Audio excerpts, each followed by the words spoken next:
truck driver Mark also, who lives on the property, was the first person to see the flames. So Mark, what did you actually do and what did you actually see? Well, I was reading a book and the light went out because I had the curtain shut and what have you. I thought the electric's gone again, which happens occasionally because of the local substation. And I put my bathrobe on, started heading downstairs towards where the isolator switch is, and I noticed smoke through the window down at the bottom of the garden.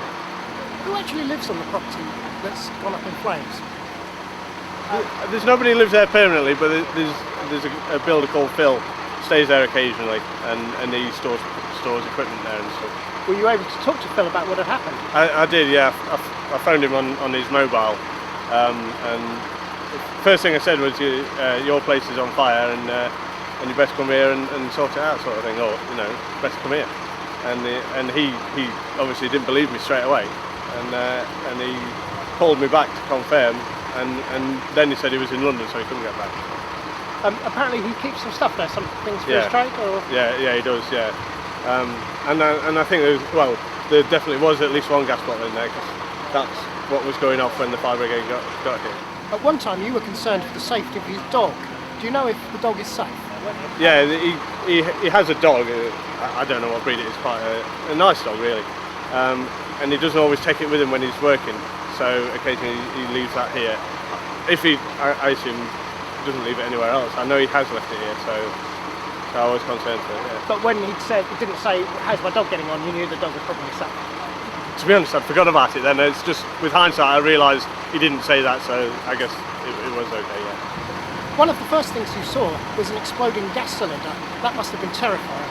Well, it was like a jet engine flame, sort of big, very fast flame coming out. First it was coming out sideways, but then it was coming going straight up vertically, and it must have been, I don't know, 30 or 40 feet high, and it was a forced flame, really hot.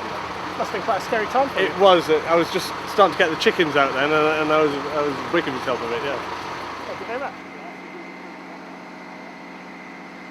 Station Commander Lee Rose, based at Ashford, is the leading firefighter in charge of the emergency rescue effort. Station Commander, what did you see when you first arrived at the scene? When we first arrived, we found that we had a number of cylinders that were venting off. It's a wooden constructed outbuilding, which has got electrics running to it, has got a stove inside it, and at that point we were unsure as to exactly the nature of the building. We weren't sure if it was a small home, whether it was a storage shed. We just had it as an outbuilding. So when we first pulled up, we're faced with flames of about 10 or 20 foot, I suppose, in the air, surrounded by woodland and a wooden constructed building. That would appear to make it a very dangerous environment for firefighters to operate in. A very hazardous environment. Obviously it's very close to a major road, so one of the priorities is firefighter safety for us. Yes, we're very conscious of saving as much premises as we can and saving life. We also need to consider straight away our firefighter safety. So we're shutting the road off with liaising with the police and our other services to do that quite quickly, so we can develop a safe cordon for our working procedures. How quickly did you ascertain that there was no one in the building? Very quickly. We had some good information from the owner of the property, or the owner's son, who was on site. It takes a little while for that to sink in, because obviously from our perspective, the gentleman said that he hadn't actually been in the building. He identified us as the fire. So we have to make sure that there isn't anyone trapped within the building itself that is alight. First impressions would state that it would appear there was an outbuilding next to or adjacent to the main building that's alight itself, and that's where the fire started. So we're quite confident that hopefully there's no one inside, but we need to do a full investigation of that. We need to drag out the rest of the building and make sure there's no one underneath the roof that's collapsed. How long did it actually take you to put the flames out?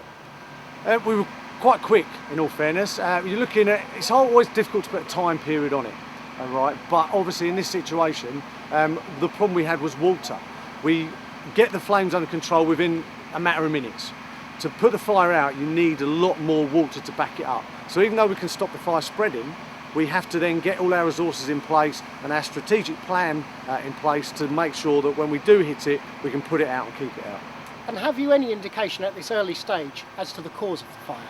At the moment we don't. We are liaising very close with the police and the owner of the property, who unfortunately isn't on site today, and he's making his way here from London.